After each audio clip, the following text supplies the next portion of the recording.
Hello, my dear students of grade 7th. We are doing the third chapter of civics, that is state government. In the last video, we have studied about how the power is divided between the state and the center, and we have studied about the state legislature, that is how it is divided into two parts, legislative assembly and legislative council. We have studied about the legislative assembly in the last video, its composition, how it is elected, time period, etc. And today we will study about legislative council, the upper house of the state legislature. Legislative council. Legislative council is the upper house of the state legislature. State level पर जो government होती है उसका जो upper house होता है legislative council. It is also called the Vidhan Parishad. इसको हम विधान परिषद भी कहते हैं. Composition of the legislative council. Composition means इसमें कितने मेंबर्स हो सकते हैं और कैसे बनते हैं. The members of the upper house of the legislative council may not be more than 1/3 of the members of the legislative assembly. Legislative assembly में जितने भी मेंबर होते हैं उसका 1/3 तीसरा हिस्सा मेंबर्स होते हैं लेजिस्लेटिव काउंसिल में. For example, if there are 90 members, अगर 90 मेंबर्स हैं लेजिस्लेटिव काउंसिल में, तो आपकी लेजिस्लेटिव काउंसिल, फॉर एग्जांपल, अगर आपकी लेजिस्लेटिव असेंबली में 90 मेंबर्स हैं तो 1/3 मेंबर मीन्स 30 मेंबर्स कहाँ पर होंगे, लेजिस्लेटिव काउंसिल में.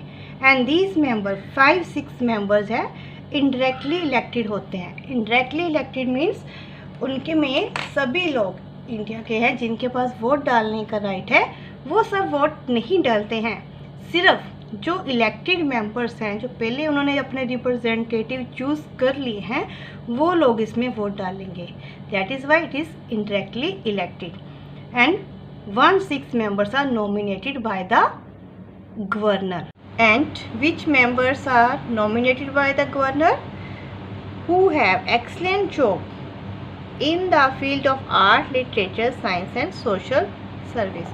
ऐसा कोई भी पर्सन जिसे किसी भी फील्ड में, चाहे वो आर्ट हो, लिटरेचर, राइटिंग, साइंस और सोशल सर्विस, किसी भी फील्ड में एक्सीलेंट वर्क किया हो, उस काम के लिए गवर्नर उसको नॉमिनेट कर सकता है as a member of legislative council.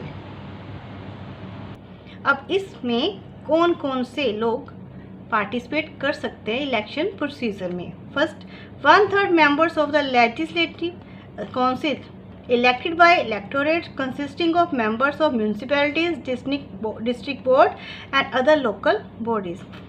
1/3 member कौन इलेक्ट करता है?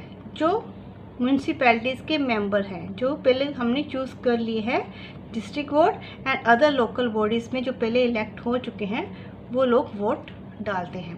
1/3 member elected by the members of the legislative assembly of the state from the person who are not the members of the assembly. जो लोग assembly के members नहीं हैं, पहले थे अब नहीं हैं, they also participate in the election procedure. 1/12 members are elected by electorates consisting of persons who have been engaged for at least 3 years in teaching in educational institutions within the state that are not lower in the standard than secondary school. अगर कोई भी teacher educational institution, government education institution में, ऐसे school में काम कर रहा है जो सेकेंडरी स्कूल यानी कि 12th तक उसके बराबर है, वो लोग भी इसमें पार्टिसिपेट कर सकते हैं और 1/12 मेंबर को वो चूज़ कर सकते हैं. 1/12 members are elected by the electorate consisting of graduates for at least 3 years from the universities of India possessing and degree equivalent to and such university. अगर कोई भी किसी भी यूनिवर्सिटी से ग्रेजुएट होता है और वो लोग भी इसमें पार्टिसिपेट कर सकते हैं and choose 1/12 members of the constituent legislative council. अब इसमें कौन पार्टिसिपेट नहीं कर सकता? he or she should not hold the office of profit under state or central government. अगर कोई भी इसमें लेजिस्लेटिव काउंसिल में मेंबर बनना चाहता है, वो स्टेट लेवल पर या सेंट्रल लेवल पर किसी भी गवर्नमेंट ऑफिस या में नहीं होना चाहिए, किसी पोस्ट पे नहीं होना चाहिए। ही और she should not be proclaimed offenders, ना ही वो कोई क्रिमिनल्स होना चाहिए। ही और she should not be of unsound mind, unsound minds उसका माइंड स्टेबल होना चाहिए, अनसाउंड मेंटली डिस्टर्ब नहीं होना चाहिए।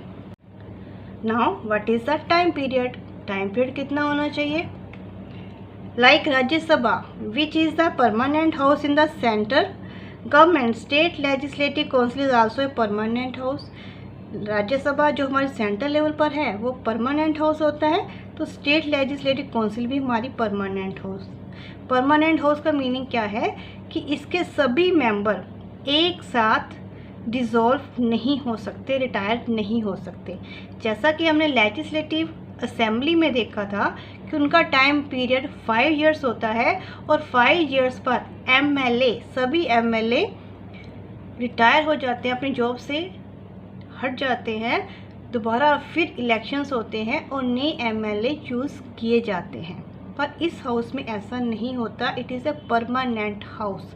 परमानेंट हाउस है, इसमें 1/3 members of the council retire after every 2 years are replaced by new member।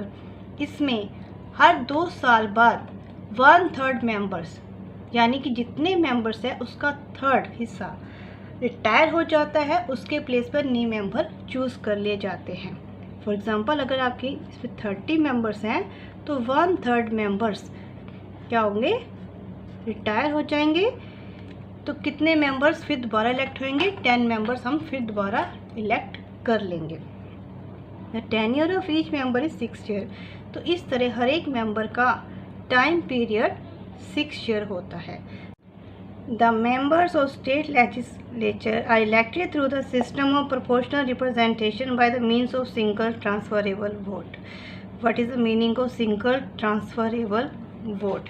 It means अगर जो कैंडिडेट पार्टिसिपेट कर रहे हैं वो want to be the member of legislative council, तो उसमें जो वोट डालेंगे तो जिसका भी वोट डालेगा वो ट्रांसफरेबल होगा। कैसे होगा? फॉर एग्जांपल अगर आपके पास कैंडिडेट्स हैं जो इलेक्शंस में खड़े हैं, 1 2 3 4 5 कैंडिडेट्स हैं जो इलेक्शंस में पार्टिसिपेट कर रहे हैं, तो हमने जो वोट देना है अपनी प्रेफरेंस के अकॉर्डिंग देंगे।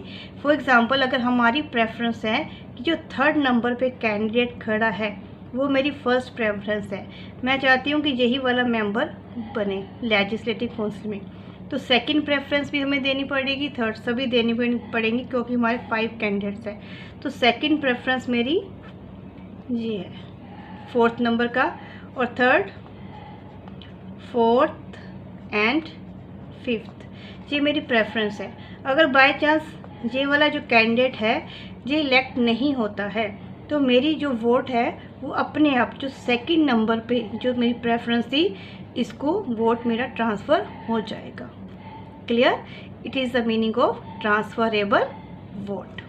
I hope all of you understand this proportional representation of transferable vote. I hope all of you understand about the legislative council, its composition and how it is elected. In the next video we will study about the function of the state legislature. Thank you for watching the video.